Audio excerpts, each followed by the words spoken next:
institution. We are live, right? We're doing it. Okay. We are live. This is Center Finance. This is Rico de Mayo. We have still no ice cream and no pizza. Oh, wow. I don't care if it's Mexican pizza. But I will try and get you, I'm gonna try. Yeah, if I would like to try and get you out by 4 so you go to the event up there, but that means we have to go quickly.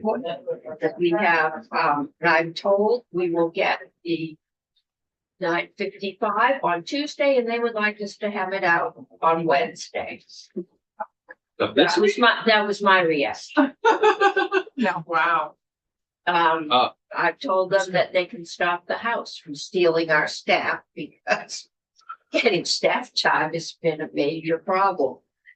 So they too have apparently given up on doing an income tax increase or rewrite. I don't know if they've given up on the unearned tax, but I think they have dropped that, trying to get that bill through, which we tried earlier.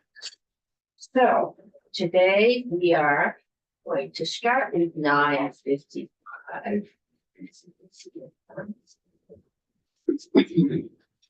First on the agenda is Ron Gray. Do you want me up first? I'm happy to come up first. I think you will have more. What would work? You. I'm guessing you will have know more what you're questions. presenting, so what would work best? Yeah. I think you will have more questions for Kirby, I guess. Okay, And I can kind of walk through the timeline and then for John could speak from the side first. okay, okay. You're welcome.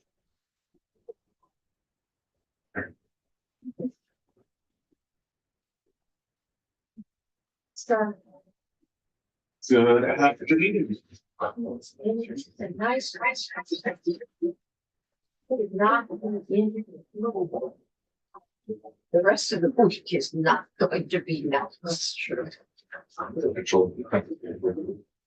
Remember, long with therapy. She controls everything else, though. Actually, yes. I'll just check it out.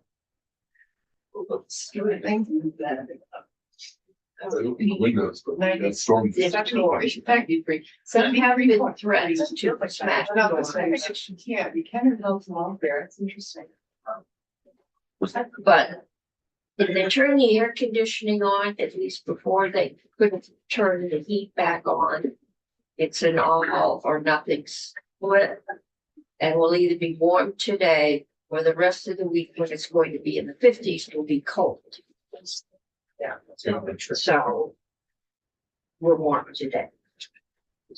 So pretty, Kirby. Good job. It's beautiful. Okay, All I did was take John's document from last year and made it window. John, it's beautiful. okay. And I think all I did was use the template. And this is the town, this is the timeline for the House bill? Or has this got, So for the Legislative Council, what I've shared is a timeline for H 955 and the most significant sections of it and when they're set to be effective.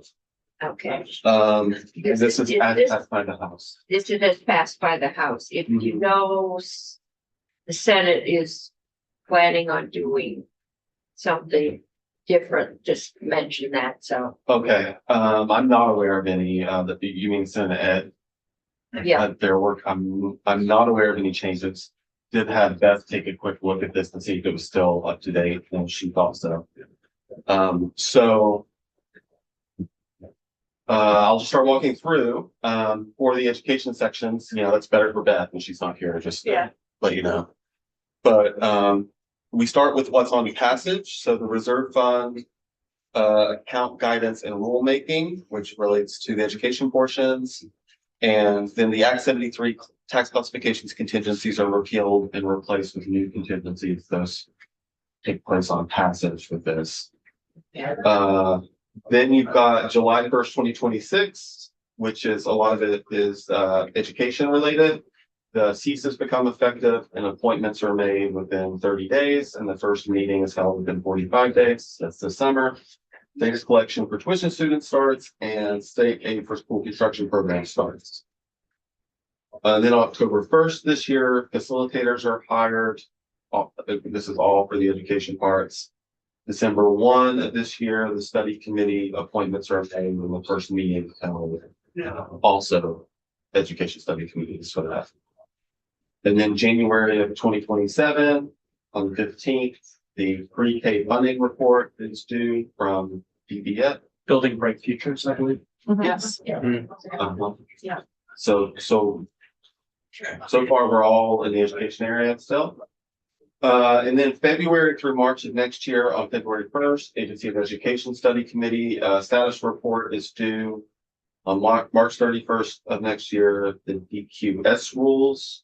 Yeah, so John Gray, Office of Legislative Counsel. This is district quality standards for intra-district budgeting, which, if you'll recall, is like kind of Burlington type practice for budgeting, and updates to the reserve fund standards. And then on the same date, education quality standards for the small sparse school determination. You'll recall that the framing for that is that you would receive from the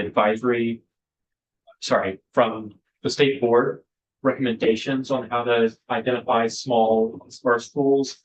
And then the thinking was that these should be put into the rule. And further to this point, in Act 73, the small sparse determination was going to be an annual determination made by the state board. But I think that the language includes updating for AOE to make that annual determination based on the rules that are adopted and which enact those. And this is sparse by necessity, sparse. Exactly. The small schools and sparse schools for the foundation formula rollout are two-pronged, as you have to meet a numerical threshold, plus you're determined to be whatever the qualifier is by necessity, consistent with standards adopted here. If there's a big school 5 miles away, you're sparse by choice. If there isn't another school or it's over a mountain, then you're sparse by necessity. So that's for next February and March, and that means we're on to December 1st of next year. The study committee final reports are due, and then into 2028, February and June. February 1st, school boards are finished with review of study committee reports. April 1st, the Secretary of Education finishes review of study committee reports and sends recommendations to the State Board of Education. Also on April 1st, brand new, finally something for me. April 1st, brand will start to include dwellings per parcel. So that's goes to the tax classification system. So the first item that happened with the transition to the new tax classification system starts with the listers and assessors putting the number of dwellings per parcel on the grand list. Then June 1st, the State Board of Education issues final findings and approval of the new Unified Union of School District proposals. That brings us to November of 2028. Which is the vote to form proposed unified union school districts held on or before the election day of 2028. And can I just add something? These are my sections item, but this is, you'll recall the contingency language that's in 955. It's tied into the certification of results from the. Okay. So what happens if some of these votes go down?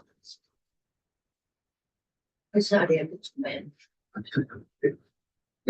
So Beth will be the best one to answer this, but what I recall is that the contingency isn't predicated on approval, but simply on the process having occurred. So I don't think a particular vote is required for the contingencies to be met. But again, that would be the best answer. Okay. We had Beth cut it pretty short. We can, You can possibly pull up the language, because I understand Yeah. that you wanted to hear more about the contingencies today anyway. about the contingencies and where the money is flowing. I mean, this is votes and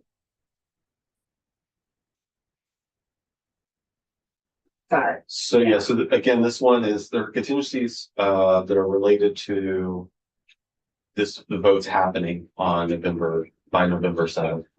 so assume everybody votes yes.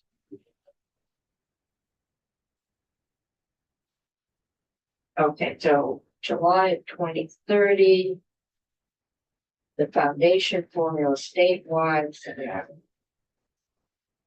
I can go to section 18, strange ones.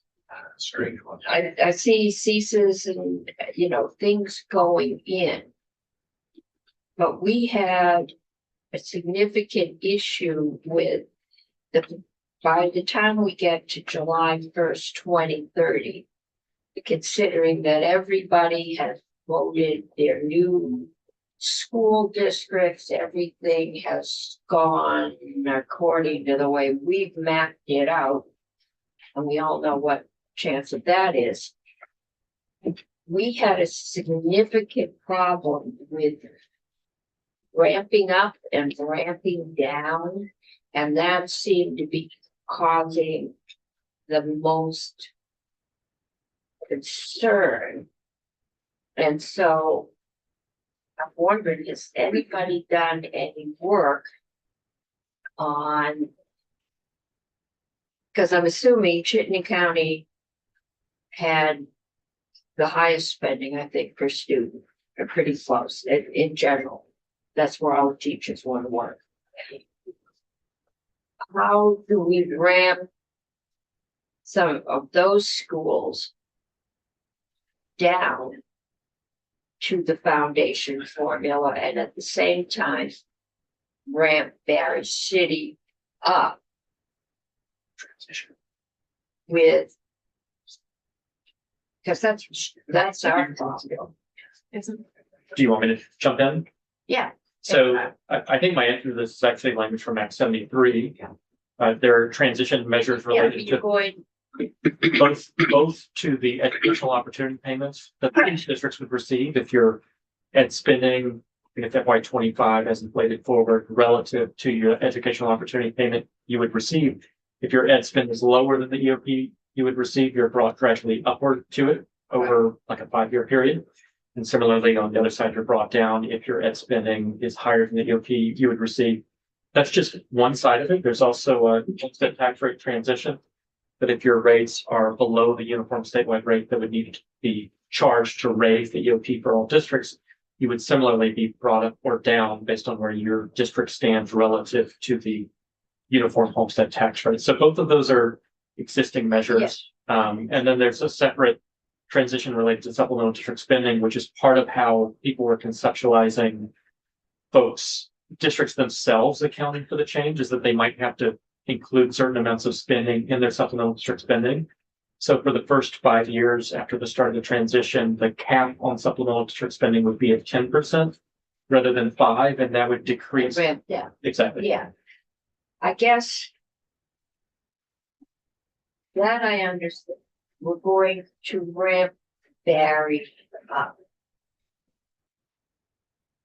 But once we ramp them up, I don't think anyone's going to object to having a tax rate that's lower if we can. And I can see where CSIS can save enough money to work with the high spending schools. We're ramping Barry and the Kingdom, and Springfield, I'm sure, is the other school district that's always in the bottom. Even though we bring them up to this new rate gradually, it is still more than they've been voting on spending. And it's still, and that's probably who's going to be screaming at us next, is we can't afford this. So Yeah, one other thing I might offer is that there is a report from the tax department on mitigating the impacts of the homestead tax rate transition. And I think part of what it's trying to do is identify some of the levers that could be used to ensure that at least the homestead rate itself is not rising. And I could pull it back 73 to look at that language, but there's other levers you could place pressures elsewhere. And I think that's part of what's contemplated in the report, which in this bill, I think would be kicked out maybe a year or two. Okay, Just and there is the second homes tax. So if we take out the money, take the money out of the tax rate that we've been using to pay the cost of the income sensitivity, and we use that money to pay it down, and that's money that's going to come out of the tax rate. But until we know how many second homes there are, we don't know how those numbers will work, right? But for the Julie Ricker JFO for the second homes tax. Yeah, Yeah, so and as Kirby has walked through, that we still don't know right. sort of We what won't. that tax base is going to be. And so first we need to know what the tax base is going to be. And then there's going to need to be the policy decision as to what multipliers you want to apply against that property tax base. So how do you want to tax second homes in relation to homestead, in relation to the non-homestead, non-residential? And you'll recall, and Kirby can speak about this too, there's the that piece where if you're not setting those tax rate multipliers and the property classification sections are repealed. The tax department did come out with an awesome report this past January, December, about this, about the property classifications, and that led to a lot of the work done on property classifications. They did some preliminary analysis into the second homes tax and what different multipliers could be. However, that was based, and they spell it out in the report, really based on some pretty big assumptions trying to identify the second homes. I would also note the other piece in addition to the property classifications that this committee did a lot of work on last year is the homestead exemption. And so you'll recall you were talking a lot about the shifting of the blue wave, Yeah. who's seeing a decrease of their property taxes versus an increase. And the conversations that you had were looking at targeting the homestead exemption into those communities that were seeing that would see more of an increase. So those lower income. Okay. And again, it's all hopefully by next January, we should be able to start to get an idea as to what the grand lists are going to show. I assume, like most things, the towns that have professional listers. So I did pull up the report that Julia mentioned. This is a very early, estimate that was done by tax for the purpose of this report. The first thing they were charged with doing would be to come up with a non-homestead residential rate multiplier that would cover the homestead property tax exemption. And so that number was 224 for the non-homestead residential rate. As opposed to I thought we put everything at 1.0 last year. This is the report, right? yeah, this is some slightly different terms. All right.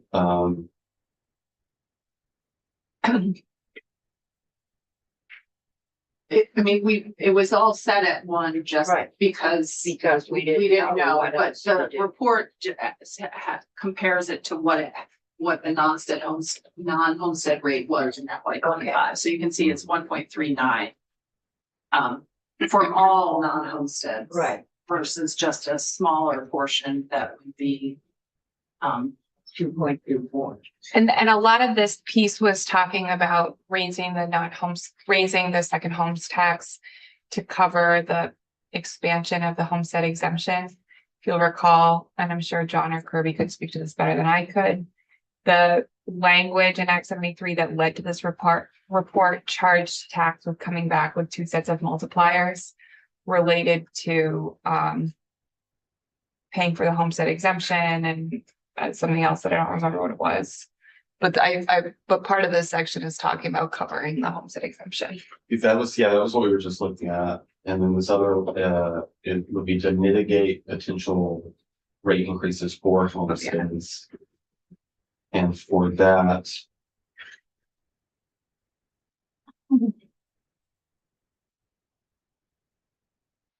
There are variables such as if the homestead rate was $1, then every district in the state would see a decrease. I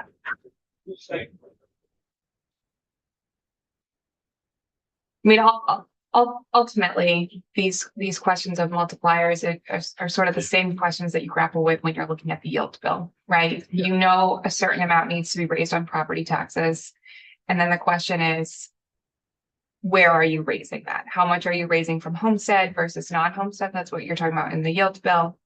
Now this is how much are you raising from homestead in relation to non-homestead, non-res and non-homestead res. Just trying to find the right homes. And we really can't do that work till in earnest and have good estimates until we know what that property tax base is. So that's why like setting up the classification structure, if this is the policy avenue you're continuing down, it's important to collect the data so that we can do the analysis so we know what the tax is being levied on.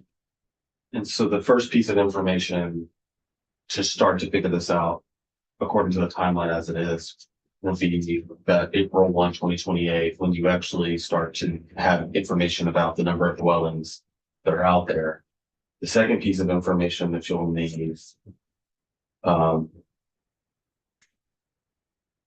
tax will start to gather at the end of or during 2028 and near the end of it, as they start to study for the transition and start to have an idea that they're collecting data on how those dwellings are used. And so those are the two pieces that need to be done. It would be going into 2029 that you would have the clear picture of that. But we do have a contingent effective date. Which I should still I think I got a question that I think is going to pick up where you're looking for, Kirby. Can I go back to, I want to confirm my understanding of that directed question. This H955 doesn't change any of that 5-year on-ramp, off-ramp for the EOP and then the tax. Other than pushing back the 2 years. 2 years? Yep. Okay. And then my second question, and I just don't really have a grasp if this was answered in Act 73, and then feel free to, for the 10% supplemental district spending during that 5-year ramp, is it 10% of the EOP or 10% of the EOP adjusted slide? It's 10% of something slightly different from EOP. I think I get what you're asking. So the first thing I would say is EOP is a weighted amount, right? It reflects your weighted student count multiplied by the base amount. Yeah. The supplemental district spending cap is determined based on an unweighted student count rather than a weighted. So it's not a straight 5% of EOP, 10% of EOP, be 10% of an unweighted EOP is the way to think about it. I think your question is about, is it an adjusted EOP transition, like reflecting the amount that you're above or below? I would need to look at the language. We definitely included transition measures to speak to. You understand my question though? Yeah. Because if the EOP or the adjuster as the slide goes down, is it 10% of that level that they can go above, or is it 10% from where the EOP is targeted to be based on that calculation? I'm sorry, say that again. I think it's 10%. What my recollection is, without looking, Sure. I think it's 10% of the unweighted EOP, the full unweighted EOP. So unweighted, and the reason we landed on unweighted is because that we had a whole conversation about if we use the weighted EOP, then it's actually adjusting for sort of poverty or value twice. Because if you recall, the supplemental district spending is adjusted based on grantless value. And it's set to the lowest, I believe, the lowest grantless value in the state. So it's already adjusted per pupil. So it's already adjusted for the sort of quote unquote poverty of the district. And so by using the unweighted, it wouldn't double adjust it for poverty. If that's that's my recollection of our conversation about it. Yeah, I think, so the supplemental district spending just is calculated as the base amount times the pupil count, times long-term ADM. The EOP is calculated as the base amount, it's a weighted pupil count, long-term weighted ADM. So when thinking about what you're phasing in and phasing out in the EOP transition, it's completely distinct than the amount that you're looking at in terms of supplemental district spending. It is not associated with the weights. And it's more fair. It's sort of like everyone. Yeah. I guess to wrap this up, I think I heard you say that Senate Ed is not looking at adjusting the House timeline, which gives me good peace. I'm happy to see that because that just sounds like a big ball of tangled wires that is going to be invested in all of our districts. If we push it too hard, too fast, Yep. it's gonna crash and burn and we go back. Yeah.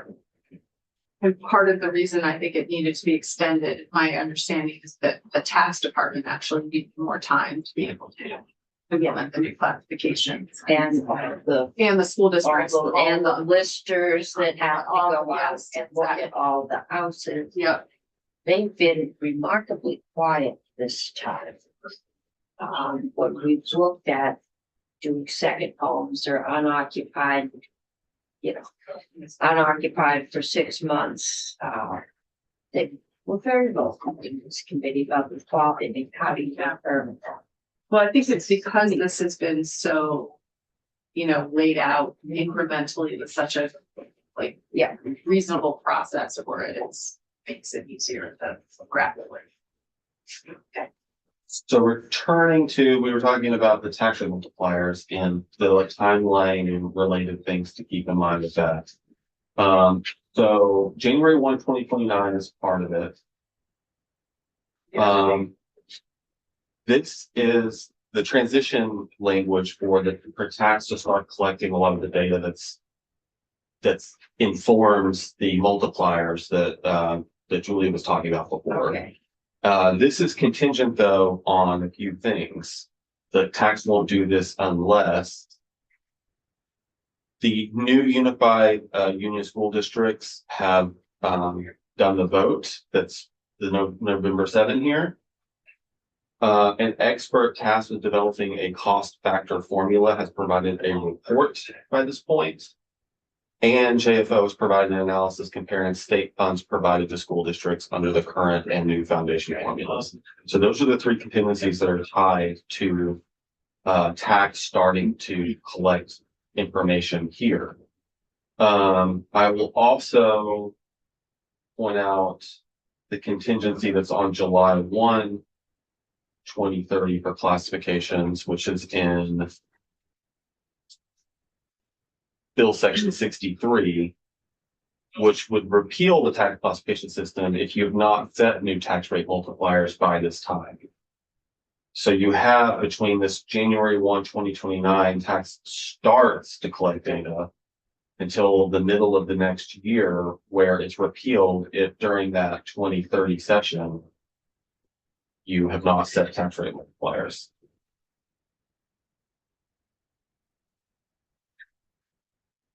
Is that clear about how that will work? Yeah.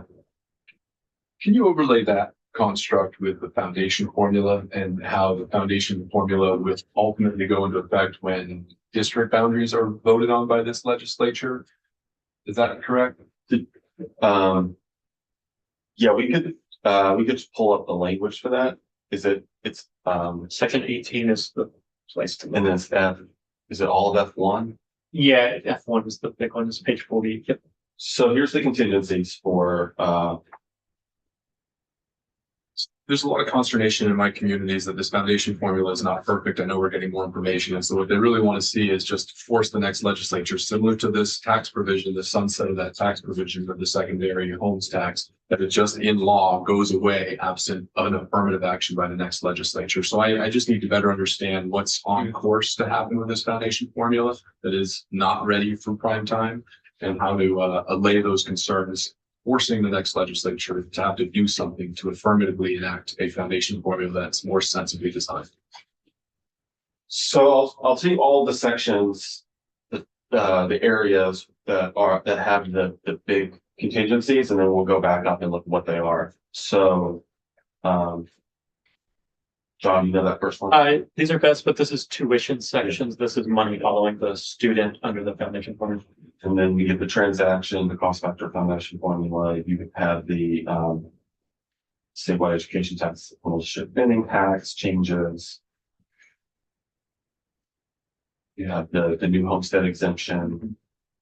And sorry, just to call out the deleted sections that you see here, for at least a number of these in the pre-section 51, they are transition measures. And the reason they're deleted here is that their updated timeline for 955 is set later in the bill, and their effective date is set in the effective dates section for 955. Okay, so this is where you had to delete a whole lot that was in 73 because it's in the Or, law, and then put exactly, in another one. exactly. So those are some of the big components. Did I leave anything else that's also tied to these? No, I think that's right. Within the updates to the Act 73 timeline, it's the core foundation formula pieces, it's the homestead exemptions, the new tax rates, and any transition measures that accompany that. And to the extent that you had anything, Kirby, related to the classifications, but I think you already spoke to that. And yes, so classifications are also tied to many of these. Okay, so here's what the contingencies are. All of that stuff depending on it. One, school districts have had an opportunity to study this advisability and to have a district vote on a proposal to form a unified unit school district on or before November 7. That's the timeline item we've been talking about. And then pursuant to legislation enacted by the General Assembly in 2026, it would be this that requires each school district to participate on a study committee to study the advisability of forming a unified unit school district, has certified the results of any vote to the extent that any such votes occurred to the Secretary of State. So it does not require approvals, or just requires vote. The second contingency, these are all required. The expert tasked with developing cost factor foundation formulas provided the report. The third, on report December 15, 2029, JFO has done its analysis. And legislation has been enacted that addresses suitable geographic measures for determining sparsity. Whether it costs more to educate a secondary student than an elementary student. There's a study on this, so. Yeah, all of these, Yeah. these are part of the contingencies that, So if I could just continue this thread.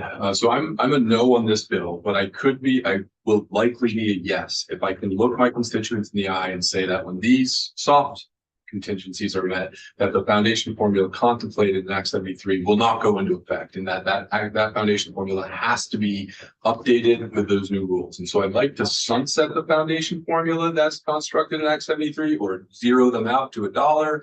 That would get me to a place where I can tell my constituents the next legislature has to take affirmative action, and it won't just glide into effect as soon as we have approved lines. Am I making sense? I know what you were asking for. It's essentially a prospective repeal, and repeal would go away if particular contingencies were met. That's the issue. That would get me to a yes. So I'd like to see that language discussed. Is that a Beth question? No, I mean, it's a update to the effective dates. To check. I want to check that, a harder check. I would just note that if you do this, which can be done. There will be a check back, trust me, no matter whether we put it in here or not. Next legislature, or the next two, has that word notwithstanding. So if you wanted to do a concept like this, that is a prospect of repeal that otherwise maintains all of the other provisions of 955, we would need to duplicate all of the sections and change the underlying law that they amend. Basically, we have to contemplate a bunch of different routes that the bill could take. It's all to say that it can be done. It's just probably going to add hundreds of pages, but It's so I haven't followed along in the education section, so like obviously I've done best. Like, isn't it implied that the things the senator was talking about have to occur? you do need to meet these contingencies for those things to come into effect. I hear an urgent to be asking for an outright. We can talk about it, but I maybe should just about it. And maybe it could be Senator Chittenden, we could figure out a way to make it narrower, still have the same impact, but narrower, so they don't have to redraft bill twice. Yeah. And so that it's just a specific section or something that is very key to the foundation formula actually working. With that. Absolutely. And I have started this conversation prior to now, so that. Yeah, no, I know. I've heard you say it multiple times, but I'm just trying to figure out a way to make it, to get what you want, but also make it a little easier for If the the drafters and everybody else to understand. of the foundation formula is to prevent schools from really exporting their costs. I mean, very small schools, if they're providing that right now, the cost all goes to the education fund. And essentially, I think Chittenden County and a couple of ski towns are paying that cost. So, yeah, I mean, very few towns are covering the cost of their education and their property grand list. I get your point. I just don't want the foundation Well, families and tax. No, what I'm saying is, because Chittenden County is different, especially Winooski. That if this ceases and the voluntary mergers can save enough money so that the property, the property tax pressure, which is now extreme, is relieved, that the state wouldn't have to put them on a diet. I mean, that would be the goal of all of this, is to get better education for many kids, not take down anyone's standard at a price we can afford. But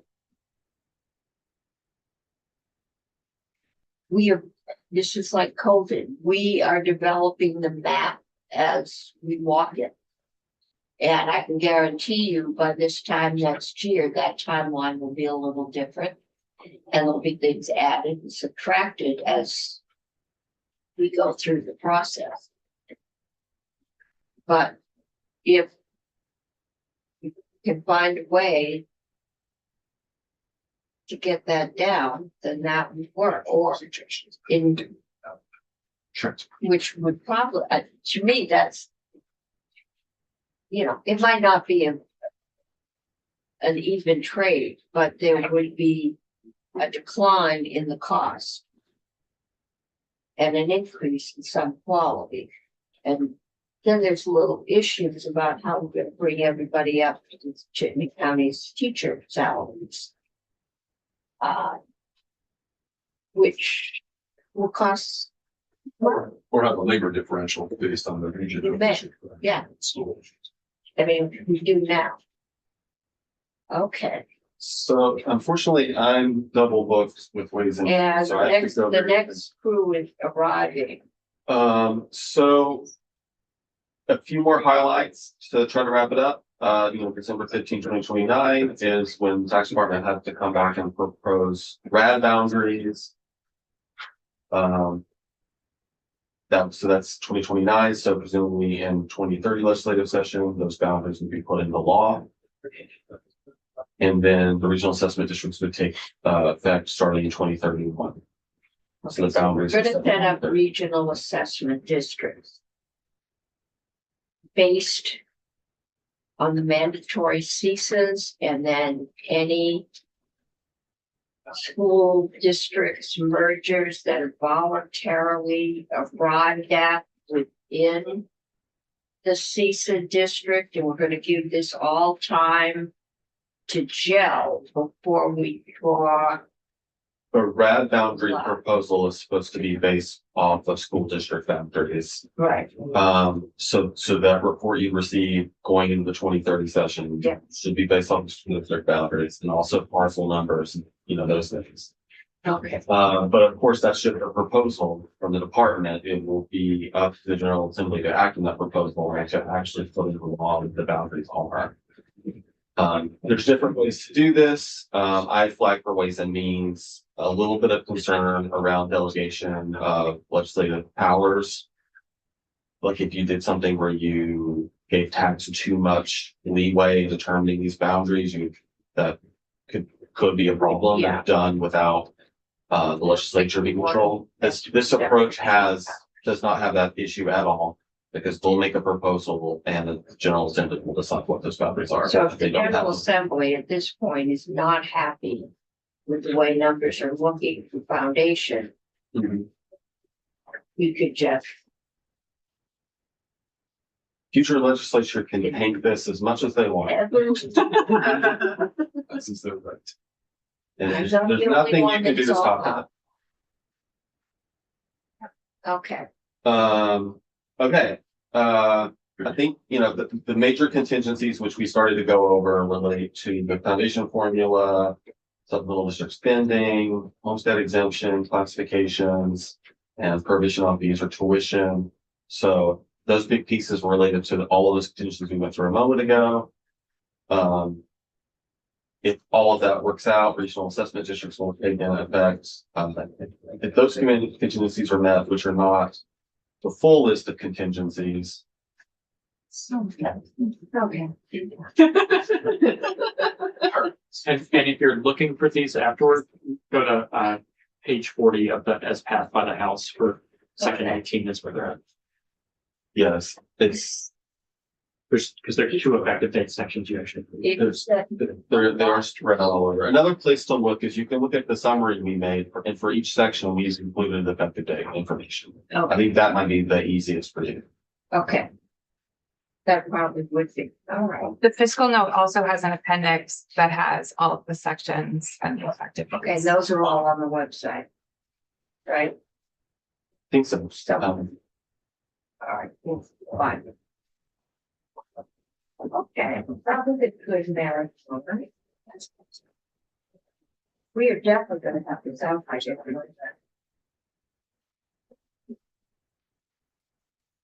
All right. Just on the stick today, if I get it. It's great. I mean, Are you ready? there. Nothing in here changes what we did with 73. They've made changes to the timeline, they've made changes.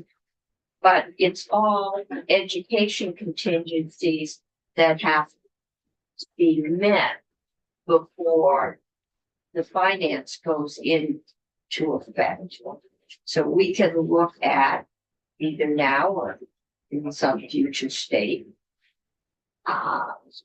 We'll be looking at the dollar impact on the mergers or lack thereof.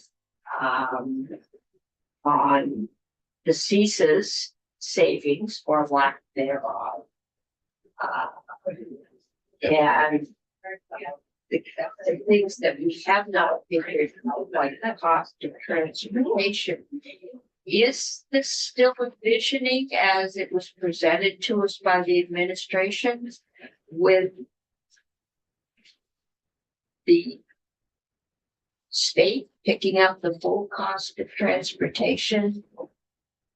And special ed was yet to be noted. I mean, do you? Yeah, Act 73 included those special education weights and required JFO to, with their contractor to come back with recommended special education weights. So that work is being done by the contractor. With respect to the transportation reimbursement, that's an outstanding policy decision that hasn't yet been made. H 955, as you have it, or as I guess Senate Ed has it, as it has passed out of the House, includes a report for recommendations as to how transportation should be funded under the new reform. That will make a difference both to the districts and the mergers and. Okay, Yeah, so one of the big inherent questions is what is the education opportunity payment supposed to cover? And then what are other grants or funding streams that you all want to add in addition to the education opportunity payment? So the other example that you've been talking about, and I know you'll talk about more, is school construction. It's not typically included in a foundation formula payment. It could be, but that decision needs to be made one way or the other. CTE is another one, transportation is another one. and right now. School construction is visualized as. Still. Being towns bonding and then state putting money in. To help with bond payments as it becomes available.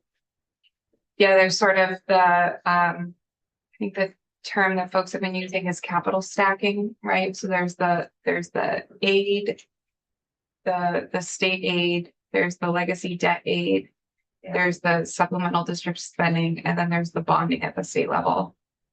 And I do genuinely don't know, because I think that the school construction piece is the piece that finance and Senate Ed have joint jurisdiction over.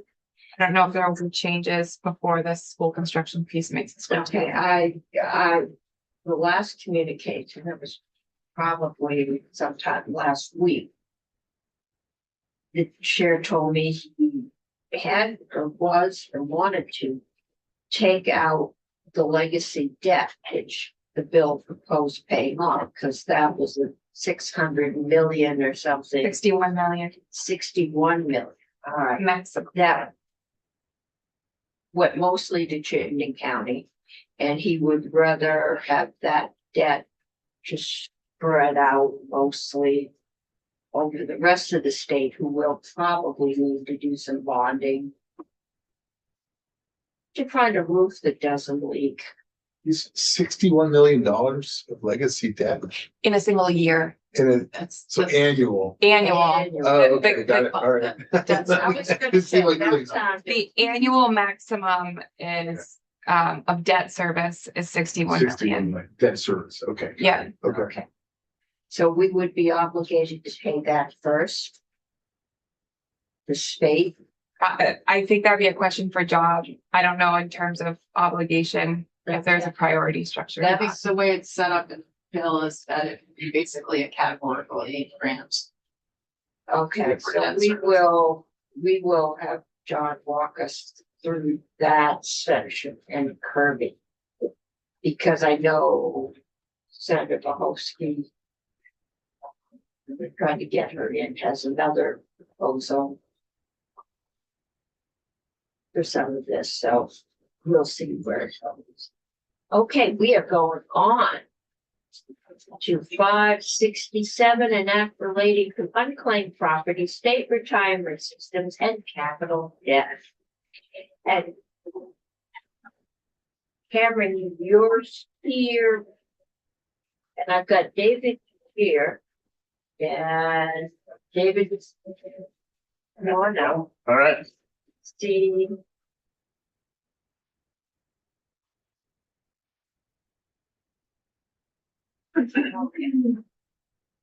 And the proposal from the treasurer is that you're going to retain, is it 6 million of the money that now for unclaimed personal property. Some of it never gets claimed. I think it's 10 years. That's right. And after 10 years, it gets transferred to the general. You keep some goes to the general fund. You're asking to keep more in order to capitalize the Vermont Saves program, right, which is the program that businesses can sign into for retirement savings for their employees. And that money is invested and managed by the state. But it's still in the capitalizing phase, and you would like to retain that money to capitalize. Broadly speaking, Senator, yeah, for the record, David Chair, Deputy Treasurer. I do have a brief presentation here that I think will, Okay, I'll keep it tight, because I know this committee has heard from the gentleman over here from Legislative Council and JFO who've explained it, but wanted to just run through it to make sure we're all clear on the mechanism that we're using. We're reconfiguring an existing transfer. I'd like to give them a 5-minute break before we start on 248A, because it probably won't be this copacetic. Sounds good. So I'll keep it moving and I'll go somewhat quickly because again, I know this committee is fairly familiar with the substance, but I just wanted to don't hesitate to interrupt. And I also wanted to note, I know that there had been some questions about pieces related to retirement, and our director of state retirement systems, Tim Duggan, is here. So after this, if there are questions about that, Tim would be happy to jump in. So a quick overview here on VT Saves, which is the retirement program that you were mentioning, Madam Chair. It's been operational for 16 months now. In that time, it's gone from 0 accounts to more than 6,000, and it's gone from 0 assets under management to more than 7 million. So this program is working very well. It's accumulating accounts and assets quite quickly, which means, you know, Vermonters are saving for retirement. It's exactly what we wanted to see happen. Folks who didn't otherwise have the opportunity. We have been running the operation in a very lean manner, which is the treasurer wants to not cost Vermonters money wherever possible. The initial request for resources from the legislature was $750,000. That's significantly less than any other state that has done similar programs. This Vermont Saves program is part of a consortium of states that are all doing the same thing. In order to bridge the gap to bring us to sustainability, we do need to find a funding source to sort of cover those remaining years before the program becomes self-sustaining. We have submitted for your review the projections that back some of the the data backing the projections that we've used, and that hopefully will be in your materials online. As I mentioned, the treasurer's philosophy is really finding the win-win initiatives of high impact for Vermonters while keeping costs as low as possible. It's true of the retirement program as a whole. It's also, we believe, true of this particular solution to the funding gap. And although, of course, we would say that, we also have spoken to others, the beneficiaries of the higher ed trust fund. We have discussed this with them. They have no objection to the proposal. And in the legislative history, it's fair to say that every committee has had questions about this particular provision, but ultimately has felt comfortable passing it unanimously. So what are we doing here? The proposal will do 3 things. It's going to fund the Vermont Saves program until it reaches self-sufficiency. It's going to do that without impacting the general fund. And it's going to provide greater revenue to the Higher Education Endowment Trust Fund than under current law. How does it do that? The proposal reconfigures an existing transfer from the Unclaimed Property Fund to the Higher Education Endowment Trust Fund to allow for an additional transfer to the Vermont Retirement Security Fund, which is the technical name for the fund that supports the VT Saves program. I'll just say the VT Saves program here. As Legislative Council and Chris Root talked about from JFO last week, this is the current relationship between the Unclaimed Property Transfer and Higher Education Trust Fund. Accounts that are more than 10 years old and worth less than $100 are transferred to the Higher Education Trust Fund. And just a note here, people ask about this, the money does always still belong to the rightful owner. If they come and claim it, they will get that money. But as a matter of reality, a significant amount goes unclaimed or is extremely difficult to find the owner of. So every year, accounts going from 9 years to 10 years are transferred to the Higher Education Trust Fund that are accounts under $100. This does make up a small portion of the total annual contributions to the Higher Education Trust Fund. The largest percentage really comes from the windfall estate tax that comes in every once in a while, but kind of uncertainly. And I know that this has been a topic of discussion for you all. But here's a graphic just showing the scale of the annual contributions. You can see the big bars are the state tax windfalls. The last 5 years of the higher education trust fund transfer is noted over there on the right-hand side of the screen. And so you can sort of see them on the bottom, but compared to the estate tax windfall, it's really quite a small amount that gets added to the principal of the fund. The proposed changes, again, as well described by JFO and Letch Council, instead of 10 years old and less than $100, it would be 10 years old and less than $150. More funds will be eligible to be transferred, but there will be a $300,000 cap on that total annual transfer.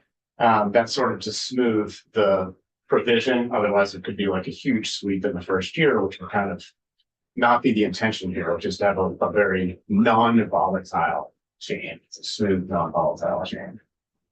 A waterfall structure will be set up so that, you know, the amount needed to meet funding requirements for BT saves, the amount needed to cover that will get attributed to that, and the remainder will go to the higher education trust fund.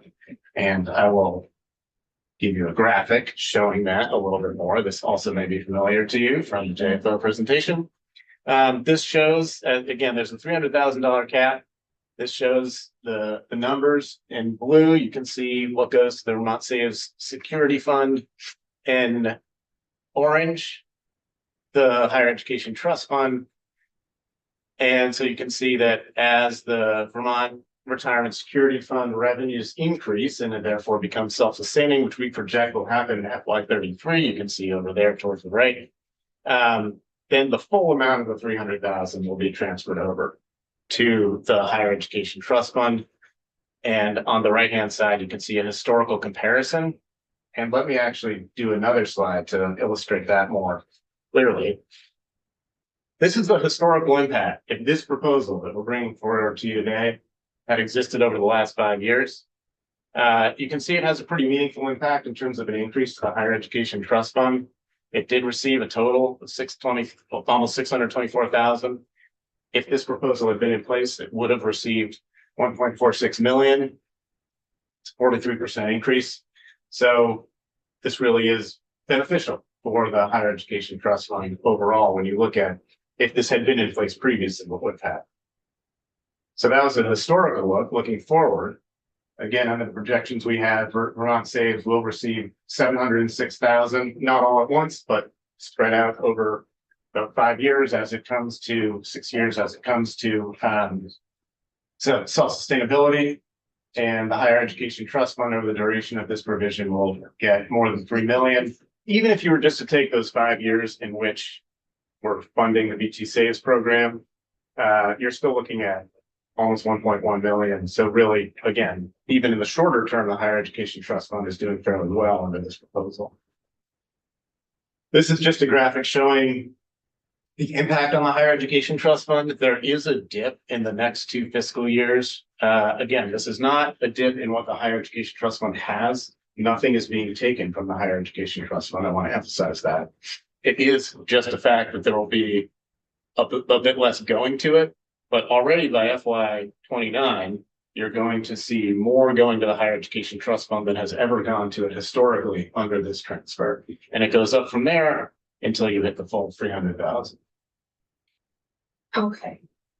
And that's the impact of the money you're sending over, right? Not That's the correct. trust fund as a whole. That's right. Yeah, that's correct. That's exactly right. Just that is the higher ed If transfer. you're going to be lowering the trust fund as a whole, we might have more of a problem.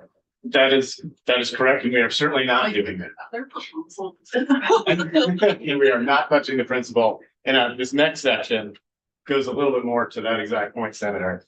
I know this committee knows the background well, but just briefly, the total principal balance in the Higher Education Trust Fund right now stands at 59 million. Principal cannot be distributed under current law. Only interest can be distributed Notwithstanding. under current law. All UP transfers add to the principal. And then here's a brief summary of how the distributions happen, which again, I think this committee is familiar with, but I'm happy to answer questions on that piece if if there's any curiosity additional on that. Noting where so this is another graph that just shows the total principal of the higher education trust fund and how the contributions have impacted that. You can see where it really jumps up is with these big estate tax windfalls. 39% jump in 2011, 11% in 21, 44% in 25. So by comparison to that, you can see there's little rises in the other years, not huge. So how much do the UP transfers add to the principal? They're not huge percentages. As you can see over the past 5 years, we're looking at, less than 0.5% each year. We say that not to minimize the importance of the transfer over time. It is meaningful, but just to note that a temporary dip will not have a significant change in how much is being contributed to the principal. And that, I believe, is part of the reason why the beneficiaries were not overly concerned about that temporary dip, because it's not having, as you can see in this slide, a huge practical impact on how many the amount of contributions going to the principal. The difference you're looking at in FY27 is a reduction in contributions to the principal as compared to the entirety of the principal of 0.24% and then 0.09% in FY28. So you're looking at a very small dip as compared to an overall benefit over the duration of the provision that would contribute an additional 5% as compared to the total of the current higher education trust fund principal. And that's assuming current state, admittedly, in the higher education trust fund. The numbers will change a little bit if there were to be changes to that principal amount. But wanted to give you the picture of what it is that this provision is doing, the benefit to the higher education trust fund, the funding to self-sustainability of the VT Saves program, which is going very well and accumulating assets and retirement savings quickly as we hoped it would. It is in line with projections that support these numbers. Did have the opportunity, I was supposed to be with the treasurer, but he got tied up, to visit with one of my local, actually farm stands, farm operations. And their employees were very happy with this. It was a couple of dollars a paycheck that came out, and the employer, and you do all the pay. They didn't have to do anything. And for saving for employees, and these are running a farm stand, farm workers, not generally hardly paid people that would save for retirement, be able to save. And this was a way where a small amount of money invested in a larger pot of money was very helpful. So That's great to hear. yeah, they were very pleased. So, okay, questions. I think this one is pretty clear. Senator Hyden. Thank you, Madam Chair. I don't know that I have any questions because I have talked to Deputy Treasurer and Treasurer about this proposal. But do you want me to, I mentioned what I said to you, or do you want me to hold off on that? Let's finish The testimony first. our Okay. witnesses, and then we could do committee discussion. Okay. I'm gonna try to get you 5 minutes before we do 248A. Yes. We open the door, get some oxygen in. So, Are we voting on this bill today? The treasurer? I don't have it on. Okay. Put it on. That gives I me a little believe you time. have an amendment. Yeah. Okay. So it's not on for voting it out. So we'll see. Okay. All right, thank you. Thank you. And John Hannaford.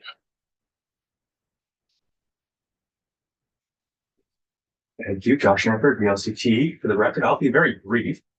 I believe maybe you want to hear us speak to sections 6 and sections 22 in here. Those are the only 2 sections that involve Beamers.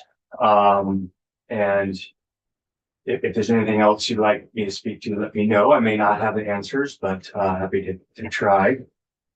The treasurer's office has communicated to us along the process of this bill what technical corrections they were trying to make and what the impacts, if there were any, with Beamer's are, or municipal impacts. The section 6 regarding enforcement provisions that are related to employers, it actually just copies the Beamer's language that already exists and puts that forward for the other retirement sector. So there's no impact to municipalities. We fully support them doing that. And then section 22 around the union presidents and sort of a leave of absence for a year.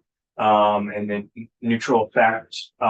Again, we do not have any concerns with this for our members that would opt into this and participate. So happy to support the treasurer's efforts here in both these sections. Good. Yeah, simple. Thank you. See, and Colin Robinson, and I think Colin is here. There were some questions or just asked for clarifications about the section about the union president that serves on the investment board, being able to buy this year's service would count towards their retirement. Yeah. So Yeah.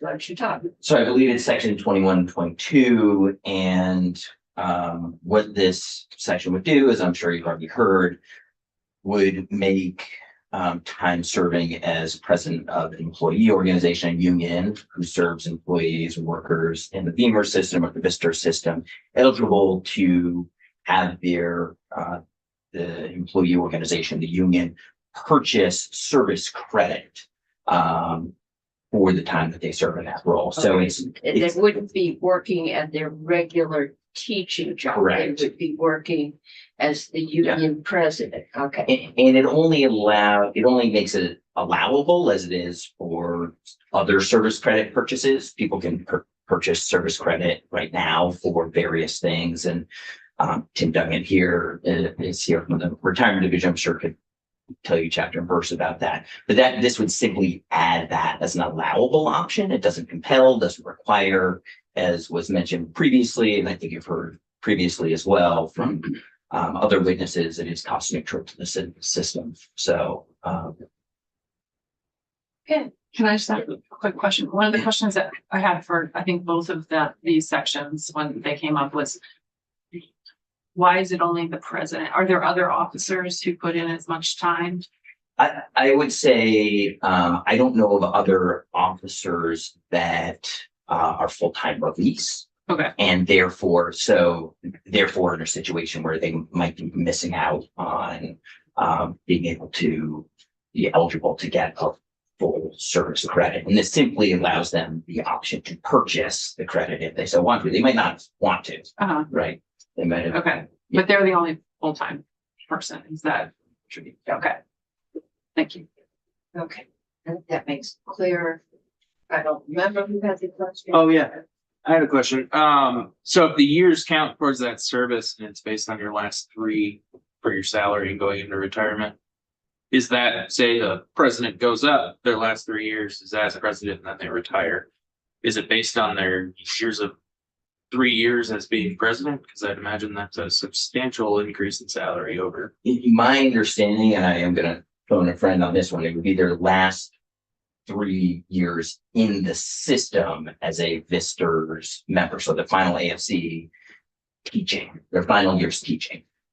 And to be clear, you could have a situation where somebody is, let's just say, a teacher or a school bus driver, just because those are 2 types of folks we represent, where they're working and they're a member of Vistar's or Beamer's. They decide to run or elected to office. They serve for 3 years as the Vermont president, then they go back to teaching or being a bus driver. There would be an option to purchase credit at cost neutral way and for the interim 3 period. I remember, and it may have been when we were changing and it was a long time ago, allowing members to purchase time. I think it was if you wanted to retire a year or two early, or if you moved to Connecticut and worked there for 2 years or whatever, to 2 years off to raise a family, you could come back in and you could purchase. Which basically is you're paying in what you would have paid into the system. Yeah, and definitely Tim Duggan can speak to all the various contours of that. What I will say is the dollar amount, as I understand it, is unique and specific to the individual, the point of time and the circumstances. So that dollar figure can be quite substantial when you talk about service, purchasing service credit, years of service. Okay. I mean, tens of thousands. But nobody has to do anything. No. Permissive. Correct. Okay. Anybody have a problem with this? Okay. Okay. Any more questions for Colin? Thank you very much. Thank you. Senator Hardy, you've got 10 minutes. Have you got? I don't have the amendment. If you want me to wait, I thought we were voting this today. If we're not voting it, but I need to get all of these. okay, I will say, I mean, it's no surprise you guys know that I'm concerned about the use of the higher education trust fund. So, I wanted to include language that future uses of the higher education trust fund, there was more protection of that, especially a principal.